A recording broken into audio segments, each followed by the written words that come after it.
More milk. So we were in Puerto Vallarta, Mexico, a few weeks back.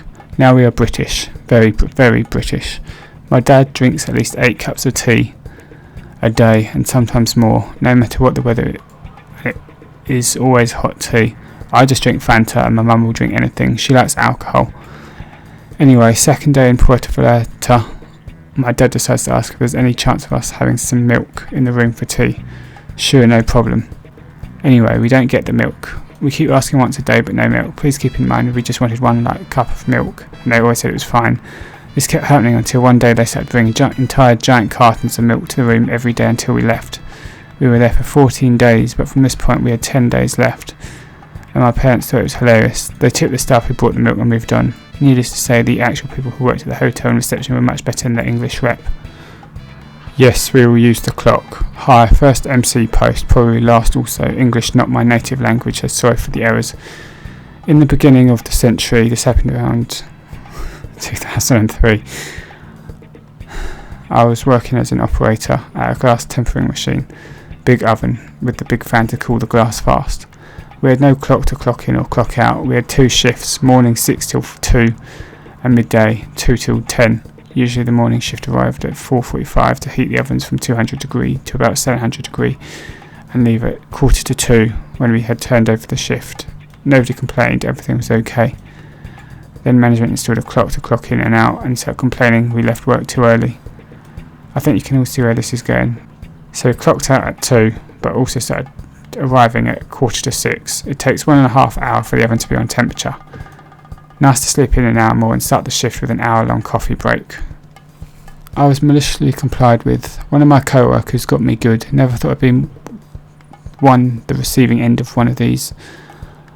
Obligatory first-time poster on mobile, yada yada yada.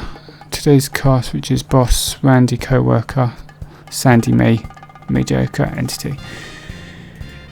This actually happened a few hours ago. So I work in a pet store and occasionally we have to build new shelves to display fish tanks or terrariums. A co-worker and I were building one and a rush of customers came in. We stopped building and started helping them. After most were helped, I continued the shelf. For reference, my workplace is a fun place and we can all joke around with each other and still get things done. Sandy came over to help me finish building, but the phone rang and I jokingly told him go answer the phone. He's trained to be a manager, so I pretend to be higher up than him because I've been there longer. He laughed and said, you know what, fine. With a smirk on his face, he ran and grabbed the phone and walked someone through setting up a fish tank very slowly. By the time he was done on the phone, the shelf was finished. Both Sandy and my boss, Randy, came to check it out. Randy looked at Sandy, do you want to tell her or should I? Sandy starts laughing hysterically and just points at the shelf, which I've just discovered I had built backwards. He apparently had noticed before he answered the phone and he was going to tell me before I got any further, but I told him to get the phone. I have a feeling I'm going to hear about this for a while. Let me fix the grader's mistake for you. This is a story that happened a long time ago when I was a master's student at university. I also worked as a teaching assistant for a professor in his class. There were also graders who were undergraduate seniors. I created homework assignments and gave tutorial sessions. The graders were to grade homework papers and they would submit graded papers to me to return to the students. If a student had a question regarding the grading, it would have to be addressed to me. One day, a girl was unhappy with the grading of one homework problem, believing there was an error with the grading of her work, and demanded that I fix the error. She wasn't very nice about it, so to say. She brought to me her paper, as well as her boyfriend's paper. She showed me that her work was marked wrong, and was awarded like 1 point out of 10. Her boyfriend's work was accepted and got something like 8 out of 10, despite having a similar approach to hers. She gave both papers to me. There was indeed an error with the gradings. I looked at both papers carefully. I found that both results were wrong. The error was that the grader accepted the boyfriend's answer, maybe because the boyfriend's handwriting was awful and confused the grader or something. So I fixed the error as she had demanded. I removed some points from her boyfriend's paper and gave him 1 out of 10 just like hers.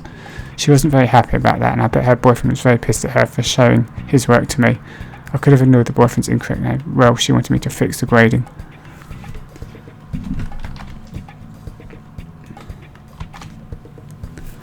Choose your delivery window wisely. I was the victim of this malicious compliance, but it was funny enough. Years ago, when both internet delivery of consumer goods and large flat screen televisions were fairly new, I bought an explosive plasma screen that had white glove delivery. The delivery company would bring the TV in, set it up, turn it on, and I'd sign off on it working properly before they left. When I bought it, the website said that I could choose a 2-hour delivery window. I called the delivery company and had the following conversation. I have a TV being delivered. Yes, you're delivering at 2 to 4 p.m. on. I was told I could select the 2-hour delivery window. Let me check on that. You may select your delivery window from the available times, 2 to 4 p.m, 2 to 4 p.m. on next day, 2 to 4 p.m. to... Okay, touche.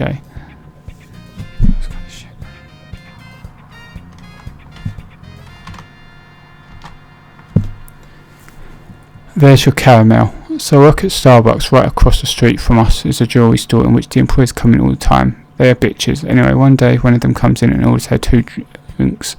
2 knuckle cookie crumbles with all the toppings and hella caramel. The order haunts me. I like exactly that. It's not to her liking. She says I wanted hella caramel. Okay, you want hella caramel? I'll give you hella caramel. I'll grab her drinks and squirt caramel all over her cup and hand it back to her and say, here you go. She ended up getting a refund and I got yelled at by my boss, but it was so worth it. I now work at a new location and a lady never fucked with me again.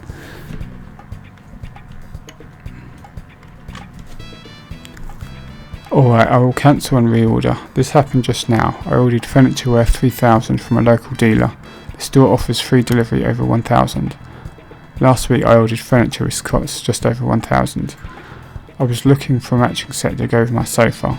It's some time and today I added more items worth $2,000 today from the same store.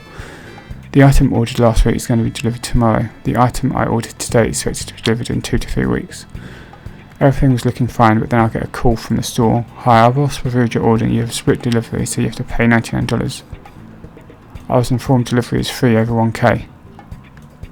Yes, but our boss says this is split delivery and it will cost them more to deliver as they have to visit twice. Alright, this is not how it was explained to me. I would like to cancel my second order I placed today. Okay. Can you take a new order for me? This costs over $2,000. Does it qualify for free delivery? Yeah. Let me call you back. That calls back. You are good to go. We won't charge you $99 for delivery of your second item.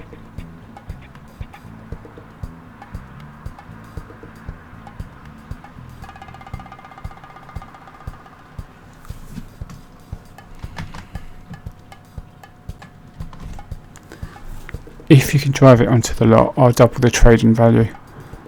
Not sure if this is exactly the right place for this story, but I can't think of a better son for it, so here it is.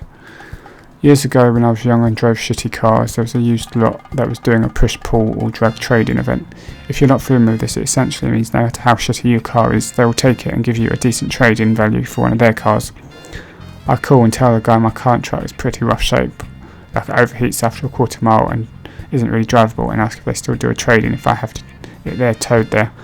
The guys say yeah, we'll do a minimum of $1,000 or anything even if it is towed there, but if I can drive it onto the lot they'll give me $2,500 minimum. Now keep in mind I just bought this piece of shit a few weeks prior for $800, so even the $1,000 trade-in is a win for me, but he gave me an idea. My insurance included limited roadside assistance, included free towing for up to 50 miles. So I called the tow truck and had the truck drop it off a block away from the car dealership just outside from the lot. Once it was dropped, it took a few tries to start it, but it fired up and I limped that piece of garbage onto the lot and parked it right in the front row. I knew they saw me drive it onto the lot. I literally died as it coasted into a parking spot. The dealer at first wanted to back out since the truck wouldn't start again, and it was going to have to be towed out the spot, but I reminded him of our conversation and him saying if I can drive it onto the lot he would give me $2,500 trade-in value. So I got $2,500 worth of trading value on a piece of shit 800 truck that was literally undrivable because the dealer apparently forgot tow trucks can drop a car anywhere you want them to.